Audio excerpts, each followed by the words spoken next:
उमया सह देवेश नन्दिवाहनमेव च भस्मलेपनः सर्वाङ्गम् एकबिल्वं शिवार्पणम्।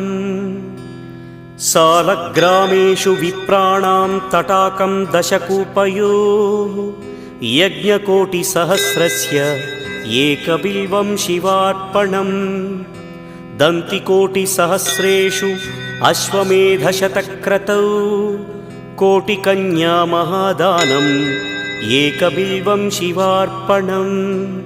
बिल्वानां दर्शनं पुण्यं स्पर्शनं पापनाशनम् अघोरपापसंहारम् एकबिल्वं शिवार्पणम्।